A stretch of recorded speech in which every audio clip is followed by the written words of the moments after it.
आप सभी साथियों को एक बार फिर से मेरा बहुत बहुत प्यार भरा नमस्कार। आप सभी का आपके अपने YouTube channel officers exam forum पर एक बार फिर से बहुत बहुत स्वागत है। हम लोग आज लेक्चर 5 और उसके पार्ट 1 के बारे में पढ़ेंगे, जिसमें हम पृथ्वी की आंतरिक संरचना और उस आंतरिक संरचना के बारे में हमें किस किस माध्यम से, कौन कौन से साक्ष्यों के माध्यम से जानकारी प्राप्त होती है, उनके बारे में जानेंगे। इस लेक्चर 5 के ही पार्ट 2 में हम पृथ्वी के अंतरतम में पाई जाने वाली विभिन्न प्रकार की चट्टानें, रॉक्स के बारे में पढ़ेंगे। और यह पृथ्वी की जो आंतरिक संरचना है, ये किस प्रक्रिया के तहत निर्मित हुई है, उसके बारे में हम नेक्स्ट लेक्चर यानी कि लेक्चर 6 में पढ़ेंगे। तो आज जानते हैं पृथ्वी की आंतरिक संरचना। इसमें हमें मुख्य रूप से 2 प्रकार के साक्ष्य और 3 प्रकार के साधनों पर निर्भर रहना पड़ता है। अगर हम साक्ष्यों की बात करें तो हमें प्रत्यक्ष और अप्रत्यक्ष रूप में बांट सकते हैं। प्रत्यक्ष साक्ष्यों में हम उनको लेते हैं जिनमें हमें फिजिकली रूप में वहां से सैंपल प्राप्त होते हैं, खुद के द्वारा, अपने स्वयं के माध्यम से। जैसे कि डीपेस्ट माइन है, यानी कि पृथ्वी पर जो गहरी से गहरी खाने हैं, जहां से हम खनिजों का खनन का कार्य कर रहे हैं, तो वहां से जो हमें साक्ष्य मिल सकते हैं पृथ्वी के अंदर, मैक्सिमम हम वहां पर पहुंच जाते हैं तो वो 5-6 किलोमीटर की गहराई तक पहुंच पाते हैं। और उनके आधार पर पूरी की पूरी पृथ्वी की बारे में, जो कि 6371 किलोमीटर की जिसकी त्रिज्या है, उसके बारे में बता पाना अपर्याप्त होता है। दूसरा प्रवेधन यानी कि ड्रिलिंग है। ड्रिलिंग के माध्यम से भी हम कुछ सैंपल प्राप्त करते हैं, पृथ्वी के अंदर से उनको निकालते हैं, लेकिन वो भी अधिकतम 12 किलोमीटर की गहराई तक के अब तक प्राप्त किए गए हैं। तो उनके आधार पर भी इतनी बड़ी पृथ्वी के बारे में जनरलाइजेशन करना, बताना संभव नहीं होता। ज्वालामुखी उद्गार, पृथ्वी के अंदर से जो ज्वालामुखी उद्गार, लावा जो निकल रहा है, वो भी हमें पृथ्वी के अंतरतम के बारे में जानकारी देता है। उससे हमें ये पता चलता है कि पृथ्वी के अंदर कौन कौन से खनिज हैं। साथ ही साथ पृथ्वी का एक हिस्सा ऐसा भी है जो तरल फॉर्म में है, लेकिन उससे भी हम अधिकतम 60 किलोमीटर की गहराई तक के बारे में स्पष्ट रूप से कह पाते हैं, और पूरी पृथ्वी का अंतरतम के बारे में बताना संभव नहीं होता है। तो इस प्रकार से प्रत्यक्ष साक्ष्यों से हमें जो जानकारी प्राप्त हो रही है वो बहुत ज्यादा अपर्याप्त है। अप्रत्यक्ष साक्ष्य हैं कुछ, जिनसे हम पृथ्वी के बारे में कुछ सूचनाएं प्राप्त करते हैं। अप्रत्यक्ष साक्ष्यों में से चंद्रमा है, मंगल है, जहां पर मानव ने जाकर के वहां से कुछ उनसे वहां से सैंपल लेकर के आए हैं। उल्का पिंड जो पृथ्वी पर समय समय पर कभी गिरे हैं, और वहां से हमें जो कुछ सैंपल प्राप्त हुए हैं। तो चूंकि हम जानते हैं कि पृथ्वी और यह सारे अन्य ग्रह या उपग्रह पृथ्वी के जिस प्रक्रिया से पृथ्वी का निर्माण हुआ, उसी प्रक्रिया से उसी का अंग रहे हैं ये भी सब, तो इसलिए इनके सैंपल भी हमें पृथ्वी के बारे में जानकारी दे सकते हैं, लेकिन ये जानकारी भी बहुत ज्यादा नाकाफी होती है। गुरुत्वाकर्षण, गुरुत्वाकर्षण चूंकि हम जानते हैं कि पृथ्वी का अपना एक गुरुत्वाकर्षण बल है, और उस गुरुत्वाकर्षण बल के डाटा से भी हम बहुत सारे कुछ वहां से अपने लिए कुछ ऑब्जर्वेशन प्राप्त करते हैं। लेकिन आप जानते हैं कि ग्रेविटेशनल फोर्स पूरी पृथ्वी पर एक समान नहीं है, त्रिज्या के अनुरूप गुरुत्वाकर्षण बदलता है। क्योंकि हम जानते हैं कि त्रिज्या के व्युत्क्रमानुपाती होता है, तो ध्रुवों पर त्रिज्या कम है क्योंकि पृथ्वी ध्रुवों पर चपटी है, तो इसीलिए ध्रुवों पर गुरुत्वाकर्षण का मान ज्यादा हो जाता है, जबकि भूमध्य रेखा पर त्रिज्या का मान अधिक होने से गुरुत्वाकर्षण का मान कम हो जाता है। तो इस प्रकार की एक गुरुत्वाकर्षण के क्षेत्र में विसंगति प्राप्त होती है, और साथ ही साथ गुरुत्वाकर्षण कुछ ना कुछ पृथ्वी के अंदर पाए जाने वाले पदार्थों के घनत्वों पर भी निर्भर करता है। तो उससे पृथ्वी के अंतरतम के बारे में थोड़ी जानकारी प्राप्त होती है, घनत्व के बारे में थोड़ी जानकारी प्राप्त होती है, लेकिन यहाँ पर जो गुरुत्वाकर्षण की एक विसंगति देखने को मिलती है, जिसे हम लोग ग्रेविटी एनोमली कह देते हैं, उस विसंगति के आधार पर जो भी जानकारियां मिलती हैं वो संपूर्ण पृथ्वी पर अप्लाई करने योग्य इतना विस्तृत आंकड़ा, इतनी विस्तृत जानकारी हमें प्राप्त नहीं हो पाती है। चुंबकीय क्षेत्र, मैग्नेटिक फील्ड, पृथ्वी का चुंबकीय क्षेत्र है, तो इससे ये पता चलता है कि पृथ्वी के भूगर्भ में कहीं ना कहीं लौह गुण धर्मिता रखने वाले तत्व पाए जाते हैं, लेकिन वो कितनी मात्रा में है, कौन कौन से प्रकार के तत्व हैं, इनके बारे में हम चुंबकीय क्षेत्र के आधार पर जानकर बता पाने में असमर्थ होते हैं। बस इतना पता चल जाता है कि चूंकि पृथ्वी का एक चुंबकीय क्षेत्र है, तो इसका मतलब है जरूर पृथ्वी के भूगर्भ में कहीं ना कहीं लौह गुण धर्म रखने वाले तत्व उपलब्ध हैं। भूकंप यह एक बहुत ही प्रमुख साक्ष्य है जिससे हम पृथ्वी के भूगर्भ के बारे में जानकारी प्राप्त कर पाते हैं। तो अब बात करते हैं कुछ साधनों के बारे में जिनसे हम पृथ्वी के भूगर्भ के बारे में जानकारी प्राप्त करते हैं। अप्राकृतिक साधन है, कुछ अननेचुरल मीन्स, जैसे कि पृथ्वी के घनत्व का डाटा जो है हमारे पास, पृथ्वी के तापमान का जो हमारे पास एक डाटा है, उसके अलावा अन्य भी चीजें हैं। तो बात करते हैं पहले घनत्व डेंसिटी की। पृथ्वी की जो बाह्य परत है उसका घनत्व 3, जबकि जो मध्य परत है उसका 5 है, और अंतरतम जो इंटीरियर कोर वाला पार्ट है पृथ्वी का, उसका घनत्व 11 से लगभग 13.5 तक है। और इससे ओवरऑल जो डाटा निकल के आता है वो 5.517, कहीं कहीं 5.52 लिखा हुआ मिलता है, यह प्राप्त होता है। तो इससे पृथ्वी पर हम देख रहे हैं कि गहराई के साथ पृथ्वी का घनत्व बढ़ता जा रहा है, लेकिन उसके बावजूद भी कुछ स्पष्ट जानकारी प्राप्त नहीं हो रही है। हम ये भी मान सकते हैं कि जैसे जैसे घनत्व बढ़ रहा है पृथ्वी की गहराई में जाने पर, तो इसका मतलब है कि वैसे ही पृथ्वी में गर्भ में जाने से हमें ठोस पदार्थ और ज्यादा घनीकृत ठोस पदार्थ हमें मिलने चाहिए। लेकिन जैसा कि हम जानते हैं कि पृथ्वी से जो लावा आता है वो द्रव अवस्था में होता है, तो यहां से भी एक अस्पष्ट सी जानकारी मिलती है। तापमान की बात करें तो तापमान के साथ में भी यही है कि गहराई जैसे जैसे बढ़ती है वैसे वैसे तापमान बढ़ता है।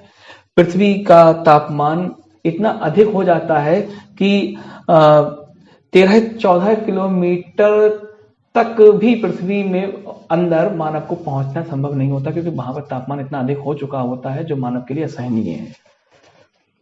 पहले 8 किलोमीटर तक 1 डिग्री सेंटीग्रेड के हिसाब से तापमान की वृद्धि प्रति 32 मीटर पर होती है। यानी कि अगर आप गहराई के हिसाब से अगर टेम्परेचर को देखें तो शुरुआत के 1 किलोमीटर तक प्रति 32 मीटर पर 1 डिग्री सेंटीग्रेड की तापमान में वृद्धि होती है। फिर आगे पहले 8 किलोमीटर तक, फिर अगले 100 किलोमीटर तक यह वृद्धि जो है 12 डिग्री सेंटीग्रेड प्रति किलोमीटर पर दर से वृद्धि होती है। आगे के और अगर देखें तो 300 किलोमीटर तक यह दर थोड़ी कम होती है, 2 डिग्री सेंटीग्रेड प्रति किलोमीटर की दर से बढ़ती है। और फिर उसके बाद में नेक्स्ट प्रत्येक किलोमीटर पर 1 डिग्री सेंटीग्रेड की तापमान वृद्धि की दर से फिर लास्ट तक जाता है। और इस प्रकार से ओवरऑल देखा गया तो कई सारे प्रेक्षणों के माध्यम से यह अनुमान लगाया गया है कि पृथ्वी का तापमान 2000 डिग्री सेंटीग्रेड तक कोर में हो सकता है। ये जो पृथ्वी के भूगर्भ में इतनी अधिक ऊष्मा या इतनी ज्यादा ऊष्मीय ऊर्जा जो है, यह इसका प्रभाव बाहर की ओर अक्सर समय समय पर होता रहता है, और यह प्रभाव तापीय संवहन तरंगों के रूप में होता है, जिन्हें हम थर्मल कन्वेक्शन वेव्स बोलते हैं। आपको मालूम है कि ऊर्जा के प्रवाह के लिए कई सारे माध्यम है, कई सारी प्रक्रियाएं हैं, उन्हीं में ही संवहन भी एक प्रकार की प्रक्रिया है। तो इस प्रकार से ये जो डाटा है पृथ्वी का, ये अंतरतम के बारे में कुछ कुछ जानकारी देता है कि जैसे जैसे गहराई बढ़ेगी वैसे वैसे घनत्व बढ़ेगा, जैसे जैसे गहराई बढ़ेगी वैसे वैसे तापमान बढ़ेगा, दबाव बढ़ता है तो घनत्व बढ़ता है। तो ये सब जानकारियां प्राप्त अवश्य हो रही हैं, लेकिन फिर भी पृथ्वी के अंतरतम के बारे में स्पष्ट रूप से जानकारी प्राप्त नहीं हो पा रही है। पृथ्वी के अंतरतम के बारे में कुछ प्रमुख वैज्ञानिक रहे हैं जिन्होंने इसके संबंध में कुछ सिद्धांत दिए हैं, जैसे कि टीसी चैम्बरलिन, इन्होंने ग्रहाणु सिद्धांत दिया था। ग्रहाणु इनकी संकल्पना एक थी जिसके आधार पर इन्होंने बताया कि पृथ्वी का अंतरतम ठोस है। अब जानते हैं ये ग्रहाणु परिकल्पना क्या है। दरअसल मुख्य रूप से दो प्रकार की परिकल्पनाएं हाइपोथेसिस चलती हैं, जिसमें एक होती है अद्वैतवादी परिकल्पनाएं और एक होती हैं द्वैतवादी परिकल्पनाएं। अद्वैतवादी परिकल्पनाएं जो होती हैं, अद्वैत नाम से ही पता है दो नहीं, अद्वैत का मतलब दो नहीं, यानी कि जिसमें एक ही सूर्य या एक ही तारे से ही पूरे के पूरे सौर परिवार के जन्म को स्वीकार किया जाता है।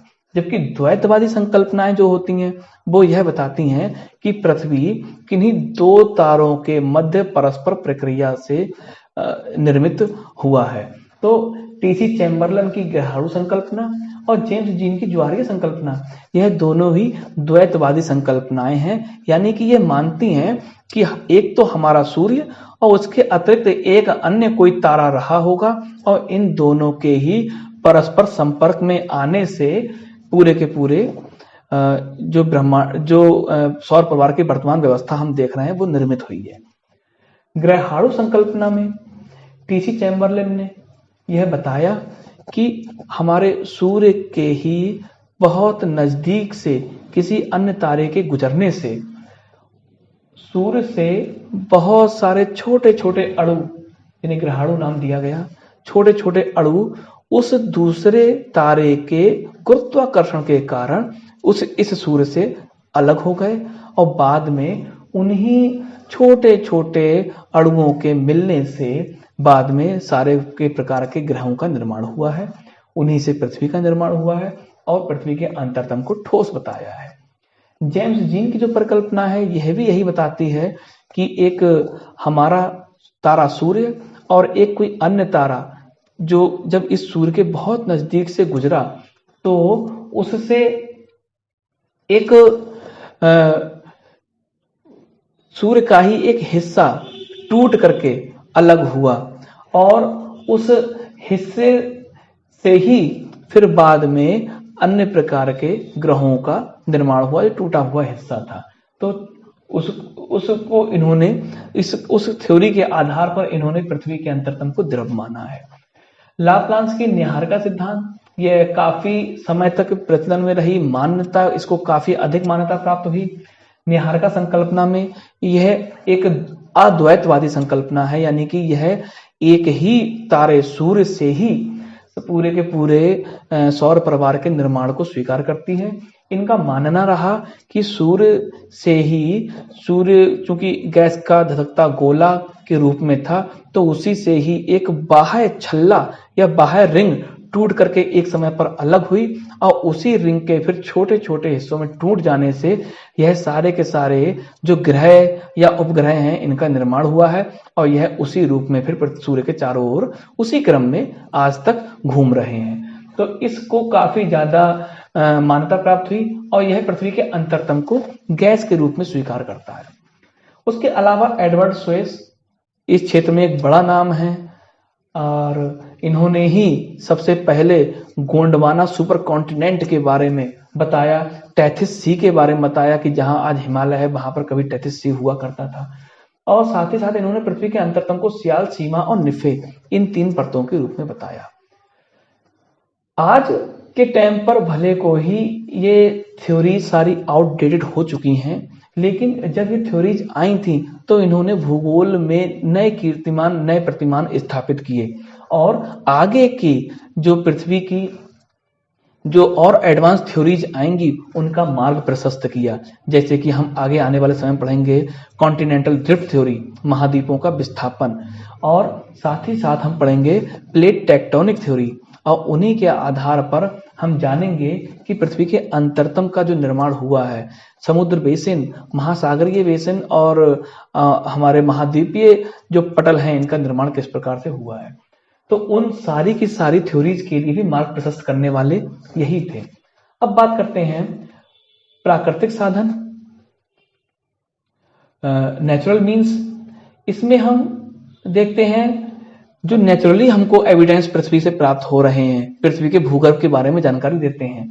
इनमें ज्वालामुखी आते हैं, वॉल्केनिक रॉक, उनसे हम बहुत सारे ऑब्जर्वेशंस उन पर करते हैं। साथ ही साथ दूसरा है भूकंप विज्ञान के साक्ष्य। भूकंप विज्ञान हमें बहुत ही ज्यादा सटीक और बहुत ही विशिष्ट प्रकार की जानकारी पृथ्वी के भूगर्भ के बारे में देता है।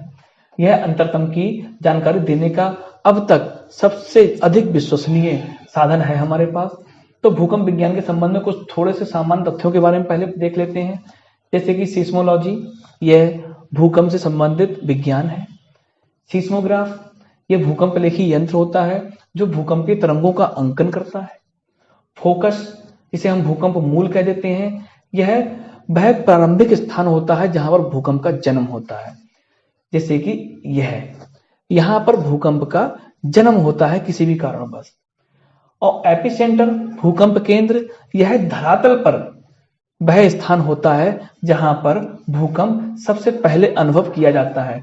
चित्र के माध्यम से समझते हैं, यदि यहां पर भूकंप पृथ्वी के धरातल से काफी अंदर अगर कहीं पर भी कोई हलचल की वजह से भूकंप उत्पन्न हुआ, तो यह सबसे पहले धरातल पर जो पहुंचेगा वो इससे जस्ट परपेंडिकुलर, बिल्कुल लंबवत अवस्था में जो भी स्थान होगा वहां पर सबसे पहले उत्पन्न होगा, सबसे पहले दिखाई देगा, स्पष्ट होगा, दृष्टिगोचर होगा। तो इसी को हमने भूकंप केंद्र का नाम दिया, एपिसेंटर। और बाकी इस स्थान पर या इस स्थान पर या इस स्थान पर, इन स्थानों पर भूकंप बाद में अनुभव किया जाएगा। तो इसीलिए यह स्थान एपिसेंटर कहलाता है। इनसे संबंधित कुछ और भी चीजें हैं, जैसे कि सिस्मोग्राफ का जब हमने नाम लिया था तो इसके 3 स्केल होते हैं। इन स्केल से संबंधित क्वेश्चंस बन जाते हैं। जैसे कि रॉसी-फेरल स्केल, यह 1 से 11 तक के पॉइंट्स यहां पर दिखाए गए होते हैं इस स्केल पर। मर्केली स्केल, इसमें 1 से 12 तक के पॉइंट दिखाए गए होते हैं और अनुभव प्रधान स्केल होता है ये। और साथ ही साथ तीसरा बहुत ही महत्वपूर्ण रिएक्टर स्केल, 1935 में चार्ल्स फ्रांसिस रिएक्टर के द्वारा इसका आविष्कार किया गया था। और यह जो है 0 से 9 तक के अंकन करता है। हालांकि 8 या 8 से अधिक के क्षमता वाले जो भूकंप होते हैं उनके आने की संभावना पृथ्वी पर बहुत ही कम होती है। और साथ ही साथ इसके बारे में जानना है कि यह गणितीय मापक है, लॉगरिथम पर आधारित है। और लॉगरिथम में आप जानते हैं कि लॉग की जो नेक्स्ट वैल्यू होती है वो पिछले वाली वैल्यू से 10 गुना होती है। जैसे कि अगर log 1 का मान 10 है तो log 2 का मान 100। तो इसीलिए इसमें भी अगर जो इसकी तीव्रता होती है वो अगले वाले पॉइंट की तीव्रता पिछले वाले पॉइंट की तीव्रता से 10 गुना अधिक होती है। जैसे कि यदि हम बात करें कि 7 तीव्रता वाला भूकंप जो होगा वो 6 वाले से कितना अधिक होगा, तो 7 तीव्रता वाला भूकंप जो होगा वो 6 अंक वाली तीव्रता वाले भूकंप 6 की भूकंप से 10 गुना अधिक तीव्रता वाला होगा। तो इस प्रकार से हमने यह अभी जाना है। अभी भूकंप के बारे में हम और डिटेल में बात करने जाएंगे।